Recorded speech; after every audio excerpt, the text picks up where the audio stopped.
So pretty much brand new bike, Lyric C1 spring. So I've gone 4 tokens in that Lyric spring because that's what I know worked in the 29 or 170. So I'll tune that and find that sweet spot. I'm at about 86 psi at the moment. Feels alright on the street, maybe a little stiff, maybe not. We'll see. Um, for the rear, so MEGNEG, not absolutely necessary on this bike, being that it's already a progressive design. It's around the 26% mark. So the Banshee, this isn't how the graph looks.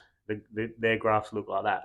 But let's say progressive, so it's progressing, and then at the end it falls off. So to me, that means so usually a 26% progression would be too stiff for me. Not too stiff, too progressive for my preferences. You got to run it too soft at the start in order for it to not be choppy at the end. But the choppy at the end comes from progression all the way to the end of the travel. So the Banshee progression, it's got progression, but then it drops off at the end of the travel. So it doesn't have that force coming out of the spring at the end. So I think this 26, the way they've done this 26% might be really good. So in terms of the MEGNEG, anything with a progression over maybe 20% doesn't need a MEGNEG. I think you can get away with the standard can and a couple of tokens up to 3 or 4 tokens, or three. You can put 3 full tokens in there, or you can put the MEGNEG and 2, so which is 4.5. So this bike, I do have the MEGNEG. I've got a standard can as well, but I'm at 3 bands at the moment, bouncing around, and it's still a little bit. So 2 bands it doesn't feel great to pedal either. It's like firm, and then it's kind of hard to describe, but it's too much. I guess too much strength in the beginning and the middle of the stroke. So I'm running at 35% sag. So 3 bands in there at the moment made it better than 2 bands.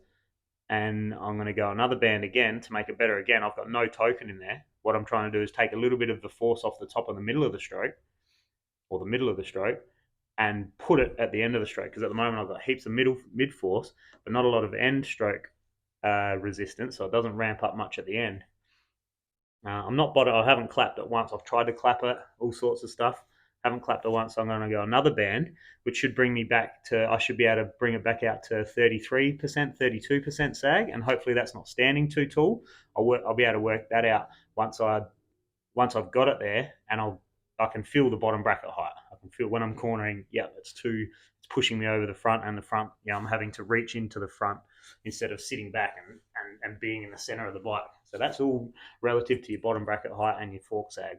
So you got to get all that right. So yeah, MEGNEG not necessary on this one, but I am gonna run it full of bands, and hopefully at full of bands, it's just not quite strong enough with no token in it. So I have to run it at 32, 31% sag, and then I'll add a token so I can get it back down to the 33-ish percent where it rides best. And that should give me the perfect suppleness off the top, efficient climbing with the mid-stroke, without too much strength in the mid-stroke. So if you've got too much strength in the mid-stroke, the climbing actually suffers, and your pedaling actually suffers. It's almost like it feels like you're kind of pedaling in the mud a little bit, or on grass. So it's not necessarily stiffer is better.